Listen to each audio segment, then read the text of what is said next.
বিসমিল্লাহির রহমানির রহিম। Hello viewers, আসসালামু আলাইকুম। আশা করি সবাই ভালো আছেন। বাংলা ক্লাসে আবার আপনাদেরকে স্বাগত জানাচ্ছি। আমি মোহাম্মদ রাশিদুজ্জামান। আমি প্রতিনিয়ত বাংলা ব্যাকরণের গুরুত্বপূর্ণ বিষয় নিয়ে আলোচনা করে থাকি। আজকে আমি একটি বিষয় নিয়ে আলোচনা করব। আশা করি শেষ পর্যন্ত ক্লাস দেখবেন। লাইক, কমেন্ট, শেয়ার ও সাবস্ক্রাইব করে আমার সাথে থাকবেন। শিক্ষার্থী বন্ধুরা, আমি বাক্যের উপর ধারাবাহিক ক্লাসের অংশ হিসেবে আজকে বাক্যের 6 নম্বর পর্ব নিয়ে আলোচনা করব। শিক্ষার্থী বন্ধুরা, বিশেষ করে 6 থেকে শুরু করে দ্বাদশ শ্রেণী পর্যন্ত এবং বিভিন্ন চাকরি পরীক্ষা, বিসিএস নিবন্ধন, প্রাইমারি, মাধ্যমিক, ভর্তি পরীক্ষা, ব্যাংক জব সহ যে কোনো পরীক্ষার জন্য বিষয়টি খুবই গুরুত্বপূর্ণ।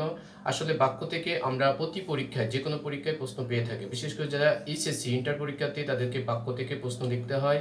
অন্যান্য সমস্ত ক্লাস এবং চাকরি পরীক্ষায় সাধারণত বাক্য থেকে বা বিভিন্ন গ্রামারের অংশ থেকে নৈর্ব্যক্তিক প্রশ্ন অ্যান্সার করতে হয়, অর্থাৎ 4টি অপশন থাকে, একটি অ্যান্সার করতে হয়। শিক্ষার্থী বন্ধুরা, যে ক্লাসে পড়ুন না কেন এবং যে পর্যায়ে চাকরিতে আপনারা অ্যাপ্লাই করুন না কেন, পরীক্ষা দেন না কেন, বাক্য থেকে অবশ্যই প্রশ্ন আসে। আপনার বিষয়টি অবশ্যই খেয়াল রাখবেন। ঠিক আছে, তাহলে চলুন আলোচনা করতে যাচ্ছি বাক্যের অর্থগত শ্রেণী। এর আগে 5টি টিউটোরিয়ালে আমি বাক্যের অন্যান্য বিষয়গুলো দেখিয়েছি। আজকে অর্থগত শ্রেণীটা আপনাদেরকে দেখানোর চেষ্টা করব। তাহলে চলুন আমরা ক্লাসে।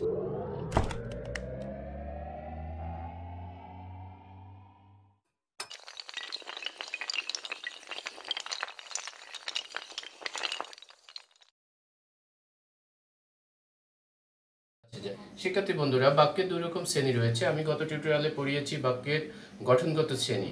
ঠিক আছে, গঠনগত দিক থেকে বাক্য 3 প্রকার ছিল: সরল, জটিল বা মিশ্র, আরেকটা হচ্ছে যৌগিক বাক্য।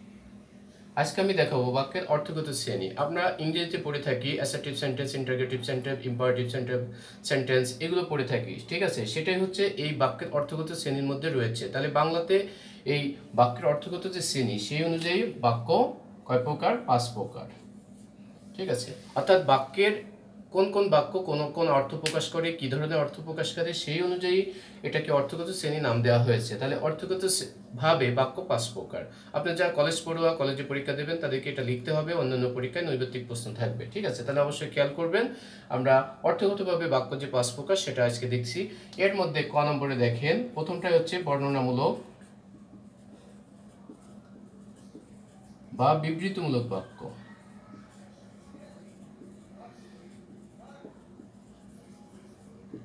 হ্যাঁ, ইংরেজিতে এটাকে বলে অ্যাসার্টিভ সেন্টেন্স। অর্থাৎ আমরা প্রতিনিয়ত আমরা যে কথাবার্তার মধ্যে থাকি, বাসা বাড়িতে, নিজেদের ফ্যামিলির সাথে, সামাজিকভাবে, স্কুল কলেজে, বিভিন্ন পর্যায়ে আমরা যে সাধারণ কথাবার্তা বলি, সেই সাধারণ কথাবার্তাটা হচ্ছে বিবৃতি বা বর্ণনামূলক বাক্য। ইংরেজিতে বলে অ্যাসার্টিভ সেন্টেন্স। ঠিক আছে, তাহলে সাধারণ কথাবার্তা এবং এই কথাবার্তার মধ্যে যত চিরন্তন সত্য কথা থাকবে, চিরন্তন সত্য, ইউনিভার্সাল ট্রুথ, অর্থাৎ সূর্য পূর্ব দিকে উদিত হয়, পশ্চিমে অস্ত যায়, পৃথিবী সূর্যের চারদিকে ঘোরে, ঠিক আছে, এই জাতীয় প্রশ্নগুলো 2 দিয়ে 4 হয়, মানুষ মরণশীল, এই সত্য কথাগুলো এই বাক্যের মধ্যে যাবে। এবং ইয়েস অর নট, অর্থাৎ হ্যাঁ বোধক এবং না বোধক, অ্যাফার্মেটিভ, নেগেটিভ, এরকম যত বাক্য আছে সবগুলো বিবৃতি বা বর্ণনামূলকের মধ্যে যাবে। অর্থাৎ আমরা সাধারণভাবে যে কথাবার্তা বলে থাকি, সাধারণভাবে যে বক্তব্য দেওয়া হয়, বিবৃতি দেওয়া হয়, সেগুলো হচ্ছে বিবৃতি বা বর্ণনামূলক বাক্য। যেমন যদি বলা হয়, যেমন আমি বই পড়ি। দেখেন, এটা সাধারণ একটা কথা। আমার প্রতিদিন দৈনন্দিন জীবনে যে আমরা কাজকর্ম করতে যে কথোপকথন হয়ে থাকে আমাদের একে অপরের সাথে, পারিবারিকভাবে হোক, ফ্যামিলিগতভাবে হোক, হ্যাঁ সামাজিকভাবে হোক, যে কোনোভাবেই সাধারণ কথাটা হচ্ছে এর মধ্যে আসবে। ঠিক আছে, আমি বই পড়ি। আবার যদি বলা হয় মানুষ মরণশীল, তাহলে এটা দেখেন চিরন্তন সত্য কথা। এই চিরন্তন সত্য কথাও বর্ণনামূলক বা বিবৃতিমূলক বাক্যের মধ্যে যাবে। আবার যদি বলি আমি স্কুলে যাই, ঠিক আছে, আমি বাজারে যাই, আমি বই পড়ি, এগুলো হচ্ছে দেখেন পজিটিভ অর্থে ব্যবহার হচ্ছে, আমি স্কুলে যাই। আবার যদি বলি আমি স্কুলে যাব না বা যাইনি, তাহলে সেগুলো না অর্থে ব্যবহার হচ্ছে, সেটাও কিন্তু এই বর্ণনা বা বিবৃতিমূলক বাক্যের মধ্যে আসবে। ঠিক আছে, এখন এই বিবৃতি বা বর্ণনামূলক বাক্য আবার 2 প্রকার। এটা কয় প্রকার? এটা আবার 2 প্রকার। দেখেন, একটা হচ্ছে হ্যাঁ বোধক।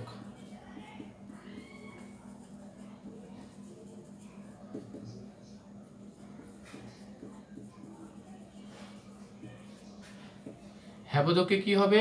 হ্যাঁ বোঝাবে, পজিটিভ অর্থে অ্যাফার্মেটিভ, যেটা ইংরেজিতে বলে অ্যাফার্মেটিভ সেন্টেন্স। ঠিক আছে, অর্থাৎ আমি স্কুলে যাব, আমি বই পড়ব, এটা হচ্ছে হ্যাঁ বোধকে। আর যেটা হচ্ছে এর বিপরীত, যেটা সেটা হচ্ছে না বোধক, না বোধক বাক্য, যে আমি স্কুলে যাব না। ঠিক আছে? তাহলে এটাও পরীক্ষা আসতে পারে যে বিবৃতিমূলক বাক্য কত প্রকার, দুই প্রকার, অ্যাফার্মেটিভ আর নেগেটিভ, অর্থাৎ হ্যাঁ বোধক না বোধক। তাহলে আমরা প্রথমত যেটা জানতে পারলাম সেটা হচ্ছে বর্ণনামূলক বাক্য হচ্ছে সাধারণ কথাবার্তা, সাধারণ বিবৃতি, প্রতিদিন নিত্য নৈমিত্তিক যে কথাবার্তা আমরা বলে থাকি সেটা হচ্ছে বর্ণনা বা বিবৃতিমূলক বাক্য। এটা আবার দুই ভাগে বিভক্ত, সেটা হচ্ছে হ্যাঁ বোধক, আরেকটা হচ্ছে না বোধক। এরপরে 2 নম্বরে দেখেন, 2 নম্বর হচ্ছে প্রশ্নবোধক বাক্য।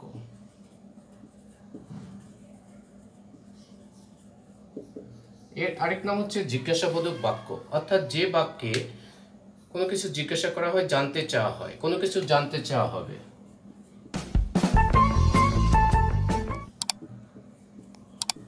তাহলে আমি কাউকে কিছু জিজ্ঞাসা করবো, আপনি কাউকে কিছু জিজ্ঞাসা করবেন, সেই জিজ্ঞাসা সূচক বক্তব্য যে বাক্যে প্রকাশ হবে সেটা হচ্ছে প্রশ্নবোধক বা জিজ্ঞাসাবোধক বাক্য।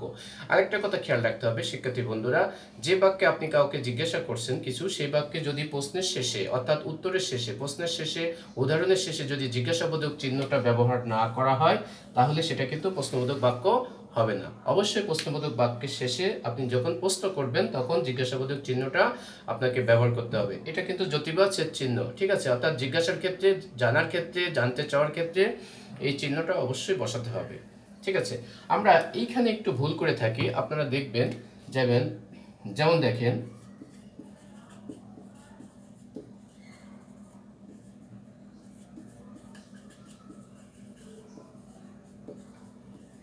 দুই বাক্যেই জানতে চাওয়া হয়েছে, প্রশ্ন করা হয়েছে, কিন্তু সমস্যাটা হচ্ছে এই জায়গায় আমরা এই জায়গায় ভুল করে থাকি। দেখেন এখানে রস্যিকার দিছি, এখানে দীর্ঘইকার দিছি, কিন্তু কোনটার উত্তর বা প্রশ্নটা কি হবে? প্রশ্নটা হবে কি? দেখেন এখানে আমি কি উচ্চারণ করব? তুমি কি খাও? তুমি কি খাও এটা বলবো, না তুমি কি খাও এটা বলবো? তাহলে একটা জিনিস আপনাদের খেয়াল করতে হবে, যখনই রস্যিকার থাকবে এটার সাথে জিজ্ঞাসার চিহ্ন থাকবে, অর্থাৎ রস্যিকার থাকবে।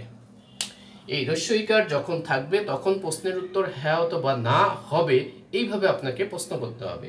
এটা হচ্ছে একটা বিশেষণ বা অব্যয় পদ, ঠিক আছে? রস্যিকার হচ্ছে বিশেষণ বা অব্যয় পদ। যখন কোনো বাক্যে রস্যিকার থাকবে তখন আপনার প্রশ্ন এমনভাবে করতে হবে যাতে হ্যাঁ অথবা না উত্তর আসে। তাহলে আমি এটাকে প্রশ্ন করব, তুমি কি খাও? তাহলে আপনি কি বলবেন? যদি বলা হয় তুমি কি খাও, দেখেন যদি বলা হয় তুমি কি খাও তাহলে হবে, দেখেন যদি আমি খাই তাহলে বলবো হ্যাঁ, যদি বলি খাইনে না, যদি বলি তুমি কি স্কুলে যাও তাহলে আমাকে যখন হ্যাঁ না উত্তর আসবে তখন আমাকে প্রশ্নটা এইভাবে করতে হবে এবং সেখানে রস্যিকার থাকতে হবে। আর যখন দীর্ঘইকার থাকবে, এই দীর্ঘইকারটা কিন্তু এটা সর্বনাম পদ, এটা পদের ক্ষেত্রে দেখেন পার্থক্য রয়েছে। তাহলে রস্যিকারটা হচ্ছে অব্যয় বা বিশেষণ পদ, ঠিক আছে? এখানে যেটা প্রশ্ন করবেন সেই প্রশ্নটা হ্যাঁ অথবা না উত্তর আসবে, এইভাবে প্রশ্নটা করতে হবে। প্রশ্ন কিন্তু করে দেওয়া থাকবে না, আমাকে দেখেই বুঝতে হবে যে হ্যাঁ না উত্তর আসবে, এইভাবে প্রশ্ন করবেন। আর যখন দীর্ঘিকার থাকবে তখন হ্যাঁ অথবা না বাদে অন্য উত্তর আসবে, এই উত্তরটা হবে বড়, এই উত্তরটা হবে ছোট বা সংক্ষিপ্ত।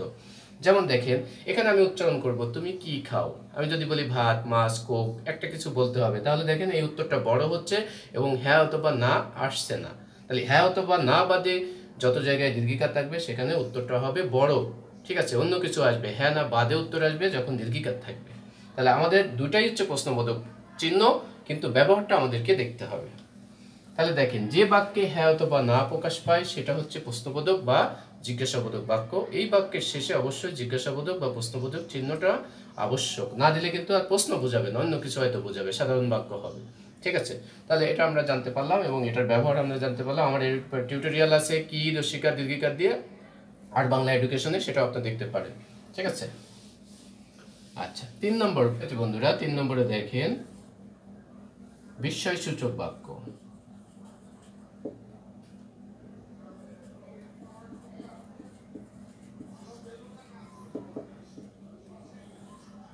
বিস্ময় এর আরেকটা হচ্ছে আশ্চর্যবোধক বাক্য, অর্থাৎ যে বাক্যে আপনি আশ্চর্য বোধ করবেন, অবাক হবেন, কোনো একটা জিনিস যে চমকে যাব, অবাক হব, হঠাৎ করে একটা হট নিউজ আসলে আমরা কি করি, চমকে যাই, এটা হয়েছে, এটা হয়েছে, এটা হয়নি, ওরে বাবা এইরকম অবস্থা, হুটরে আমরা খেলায় জিতেছি, এই অবস্থা, তাজ্জব ব্যাপার।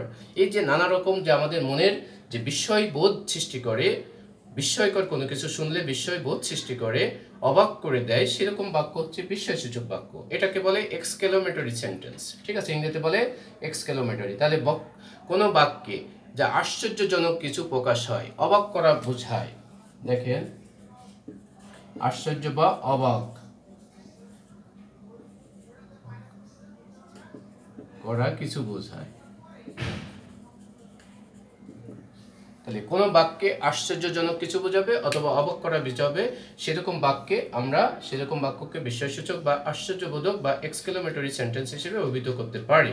ঠিক আছে, এই বাক্যগুলোতে দেখেন একটা বিশেষ চিহ্ন বসে। এই আশ্চর্যবোধকের একটা চিহ্ন আছে, সেই চিহ্নটা হচ্ছে এই যে, এটার নামই হচ্ছে বিস্ময়সূচক চিহ্ন। আপনি এই বাক্য লিখতেছেন, এই বাক্য অনুভূতি প্রকাশ করতেছেন এই বাক্য দিয়ে, অথচ যদি এই চিহ্ন না দেন তাহলে সেক্ষেত্রে বাক্যটা ভুল যাবে। ঠিক জিজ্ঞাসাবোধক চিহ্নের মতো, জিজ্ঞাসাবোধক, আপনি কাউকে জিজ্ঞাসা করছেন, চিহ্নটা দেননি, তাহলে ওই বাক্যটা জিজ্ঞাসাবোধক বাক্য হবে না। যেমন তেমনি আপনি বিস্ময় প্রকাশ করতেছেন বাক্যে, সেই ক্ষেত্রে এই চিহ্নটা যদি না দেওয়া হয় তাহলেও বাক্যটা ভুল যাবে। তাহলে যে বাক্যে আশ্চর্যজনক বা অবাক করা কিছু বোঝায় সেটা হচ্ছে এক্সক্লেমেটরি বা বিস্ময়সূচক বা আশ্চর্যবোধক বাক্য বলে।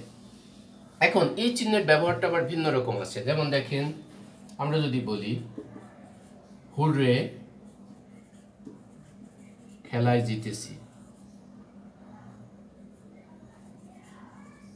দেখেন আপনি যদি এই জায়গায় এই চিহ্নটা দেন তাহলে শেষে দাঁড়িয়ে দিতে হবে।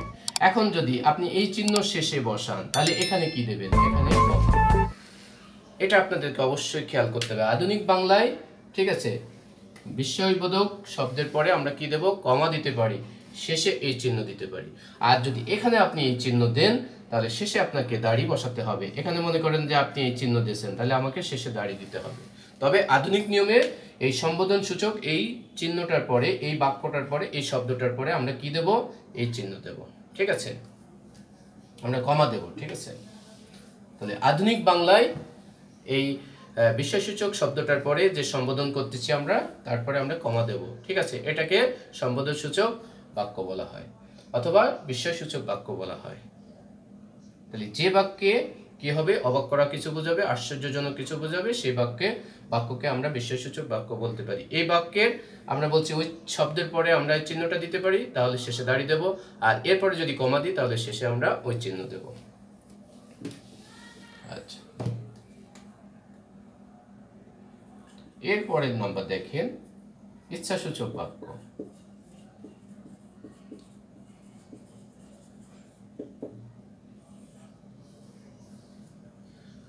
কোনো বক্তা তার বিশেষ ইচ্ছা প্রকাশ করবে, সেই ইচ্ছাটা হতে পারে ভালো, হতে পারে মন্দ। অর্থাৎ আমি কারোর জন্য শুভ কামনা করব, কারোর জন্য মঙ্গল অমঙ্গল কামনা করব। তাহলে মঙ্গল অমঙ্গল দুই কামনায় যদি কোনো ব্যক্তি করে, সেটা তার বিশেষ ইচ্ছা। সেই ইচ্ছাটা হচ্ছে অপটেটিভ সেন্টেন্স বা ইচ্ছাসূচক বাক্য, অর্থাৎ বক্তার মনের বিশেষ ইচ্ছা প্রকাশ পাবে।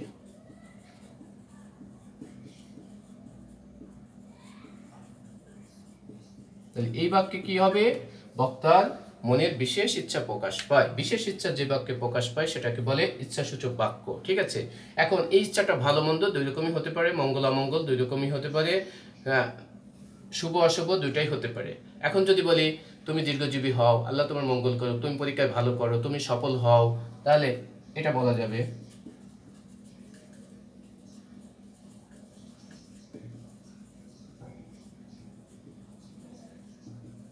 দেখেন, আল্লাহ তোমার মঙ্গল করুক, আমি একটা ভালো ইচ্ছা আমার মনে পোষণ করছি।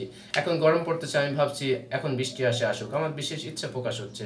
আর পাপী ব্যক্তিদেরকে আমরা বলতে পারি মর পাপিষ্ট। তাহলে এইটা অমঙ্গল চিন্তা বা কাউকে খারাপ কামনা করতেছি। কামনা মানে তো ইচ্ছা, ইচ্ছা মানে অপটেটিভ, ইচ্ছা মানে ইচ্ছাসূচক বাক্য। তাহলে বক্তার যে ইচ্ছাটা প্রকাশ হয় সেটা ভালো মন্দ দুই হতে পারে, মঙ্গল অমঙ্গল শুভ অশুভ দুই হতে পারে। তাহলে বক্তার বিশেষ ইচ্ছা প্রকাশ পেলে সেটা হচ্ছে ইচ্ছাসূচক বাক্য বা অপটেটিভ। 5 নম্বরে আমরা সর্বশেষে দেখতে পারি, 5 নম্বরে, সেটা হচ্ছে আদেশসূচক বাক্য।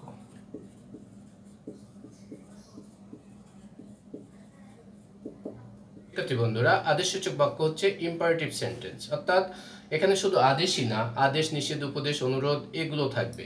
ঠিক আছে, কি কি বোঝাবে দেখেন, এখানে আদেশ, নিষেধ, উপদেশ, অনুরোধ, বিধান, কি কি বোঝাবে? আদেশ, নিষেধ, উপদেশ, অনুরোধ, বিধান, এগুলো যদি বাক্যে প্রকাশ পায় সেটা হচ্ছে ইম্পারেটিভ সেন্টেন্স। শিক্ষার্থী বন্ধুরা, আপনারা একটা জিনিস খেয়াল করবেন, আদেশ আর উপদেশ এই দুটার পার্থক্যটা একটু খেয়াল করতে হবে। আদেশ হচ্ছে অর্ডার, কোনো কিছু করলে সেটা জোর থাকবে, করতেই হবে, বাধ্যতামূলক আদেশ। ঠিক আছে, যেমন কাজটি করো, ঠিক আছে, তার বস তার কর্মচারীকে বলতে পারে, শিক্ষক ছাত্রকে বলতে পারে, ঠিক আছে, সিনিয়ররা জুনিয়রদের বলতে পারে কাজটি করো। আর যখন আমি উপদেশ দেব, সেই উপদেশটা কেউ মানতেও পারে, নাও পারে। যেমন সত্য ন্যায়ের পথে চলো, হ্যাঁ, এরকম বলতে পারি, মিথ্যা বলবে না, সত্য কথা বলবে, ঠিক আছে, আমাকে এটা বুঝিয়ে দেন, ঠিক আছে, এরকম। সেটা হচ্ছে অনুরোধ অবশ্য। আর তা উপদেশ। তাহলে আদেশ আর উপদেশের মধ্যে পার্থক্য রয়েছে। আদেশটা হচ্ছে অর্ডার, উপদেশ হচ্ছে অ্যাডভাইস। অ্যাডভাইস মানতেও পারি, নাও পারি, কিন্তু অর্ডারটা অবশ্যই পালনীয়। এই দুটা খেয়াল রাখবেন।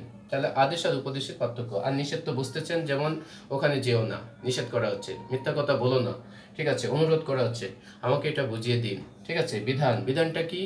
যে যেটা নিয়ম, যেমন রোগ হলে ওষুধ খাবে, তাহলে রোগ হলে ওষুধ খেতে হয়, এটা কিন্তু কেউ বলে দেবে না। আপনি আদেশ দেন, উপদেশ দেন, এটার জন্য আমি ওষুধ খাবো কি না খাবো এটা কিন্তু না। রোগ হলে ওষুধ খেতে হয়, এটাই নিয়ম, এটাই বিধান, ঠিক আছে। এরকম বাক্যগুলো যদি বাক্যে প্রকাশ পায়, কোনো বাক্যে প্রকাশ পায়, তাহলে সেটা আদেশসূচক বাক্য হবে, ঠিক আছে। যেমন চুপ করো, এটা কিন্তু আদেশ দেওয়া হয়েছে, ঠিক আছে, তাহলে আদেশসূচক বাক্য।